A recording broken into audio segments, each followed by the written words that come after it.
Сәлем достар, бүгін судак балығын екі түрлі тәсілмен қуыратын боламыз. Ең алдымен бізге 4 судак балығы керек. 2 балықтың чучуясын аламыз, 2 балықтыкын алмаймыз.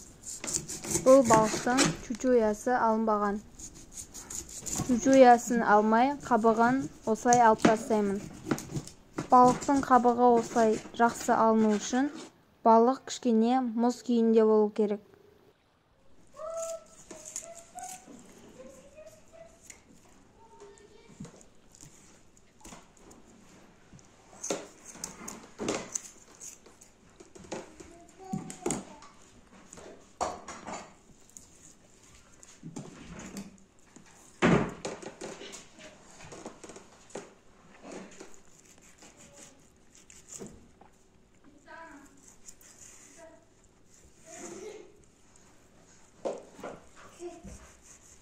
Осылайша балықтың терісін алып тастаймыз.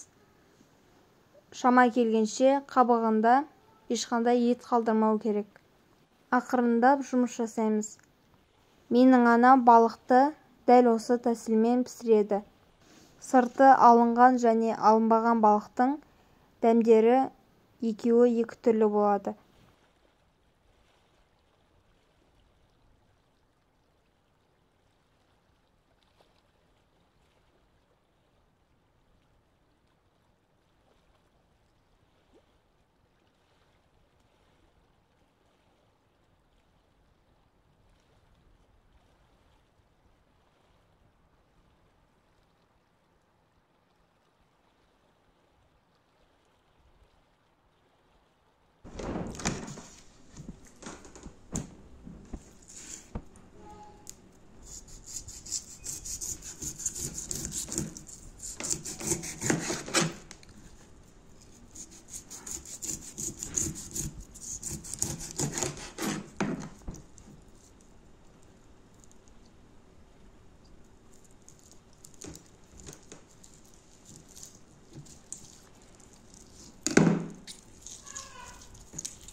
Балықтарды турап алдық.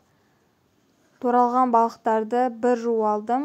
Енді балықтарды тұздаймыз. Сырты алынған балықтың көлемі кішкентай болған соң менде аздау шықты. Қабығы бар балықтың көп болғандығы оны ірі балықтан жасадым. Балықтарға дәміне қарай тұз салып, жақсылап араластырамыз. Дәміне қарай қара бұрыш салсаңыз да болады. Енді қабығы бар балықты да дәл осылай тұздаймыз. Осылай тұздап болғаннан кейін балықтарды сіңуге 10 минутқа қоямыз.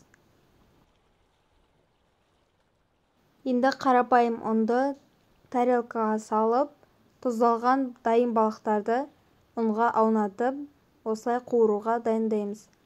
Ешқандай кукурузный крахмалдың қажет жоқ. Қарапайым ұнға аунатамыз.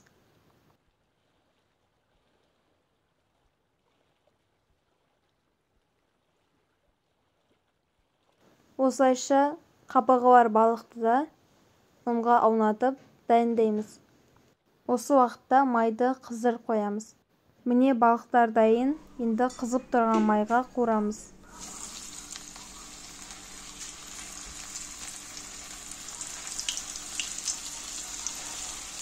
Алғашында қызып тұрған майға балықты салған соң қатты пышырлаған дауыс шығады.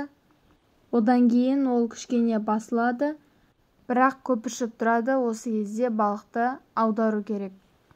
Егер аудармасаңыз, оның іші сухой болып, дәмсіз болып қалады. Балықтың бір жағын қуыруға әрі кетсе 3-4 минут кетеді. Көп қуырудың қажет жоқ.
Міне соңғы балықтар да қуырылып қалды.